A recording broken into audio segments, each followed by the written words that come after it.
What's up, YouTube? This is Too Raw for TV. The House voted overwhelmingly to expel indicted Representative George Santos today, pulling the curtain down on a tempestuous term in office that was marred by revelations that he'd fabricated parts of his resume, a scathing House ethics investigation, and a 23-count federal indictment charging him with crimes such as wire fraud and money laundering. The vote was 311 to 114, with 2 voting present. It takes a massive two-thirds vote majority to remove someone from Congress. It's the most severe form of punishment for any congressman, for any ethics or legal transgressions. Santos had already put his winter jacket on, left the chamber, and sped through the speaker's lobby before the vote total was announced. Oh, he knew. "It's over," Santos said before heading to his vehicle outside the Capitol. He added, they just set a new dangerous precedent for themselves, noting that he's been the first House member in modern history to be expelled before a federal conviction. There's some truth to that, though. As much of a weirdo as he is to me. A little after 3 p.m. Eastern Time, an architect of the Capitol worker took down a sign in front of Santos' office, replacing it with one reading, "Office of the 3rd Congressional District of New York." Santos, a representative and Republican from New York, had survived 2 previous attempts to expel him this year, one in May and the other a month ago.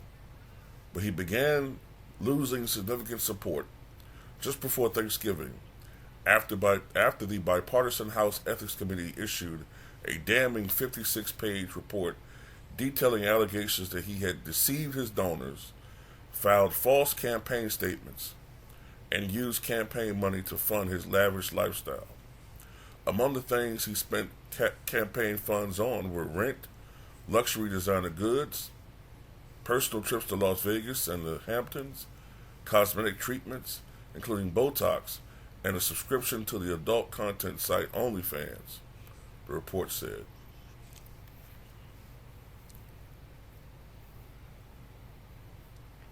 Earlier this week, Speaker Mike Johnson, Republican of Louisiana, said his leadership team wouldn't whip the vote one way or the other, instead allowing members to vote their conscience. But moments before the vote, the Majority Leader, Steve Scalise, Majority Whip Tom Emmer, and GOP Conference Chair Elise Stefanik one by one announced their opposition to removing the freshman fabulist. And, this is the first time a House member has been removed, I believe, since James A. Trafficant back in 2002. He's only the 6th member to be removed. The first 3 came back in the 1860s at the beginning of the Civil War, and it had to deal with fears of loyalty to the Union. And I believe 2 of them, or maybe all 3 of them, came from Missouri, which of course was a border state. Missouri was sort of like,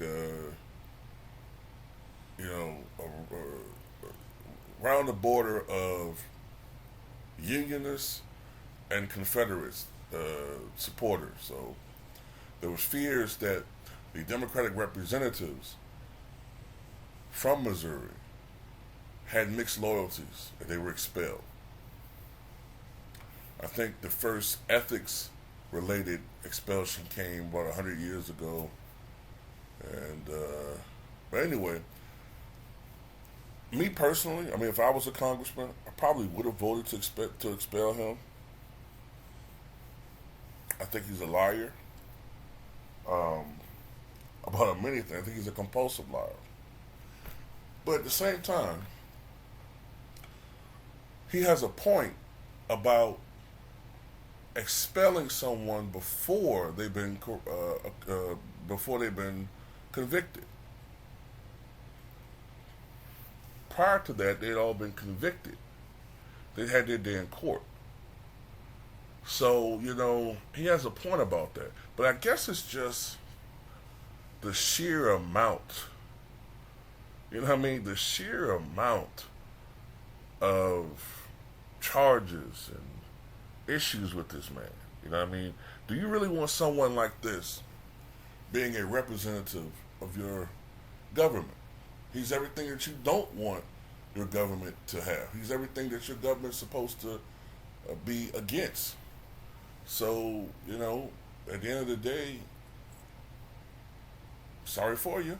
And he's going to come out with some book and to help pay his legal fees. Shout out to LB. We're having a conversation about that. Please subscribe to the sports and political channel of LB. We were talking about this a little bit earlier. To pay his legal fees, he's going to write a book, and I think he's probably going to name names. He's talked about a lot of salacious things. This is a man who was apparently, despite being a so-called Republican conservative, this is a man that was a cross-dresser in South America. Forgot the name he went by, but like I said, this is quite a character. Anyway, I don't have anything more to say about that in this particular video. Can't say too much on YouTube. But anyway, tell me what you guys think.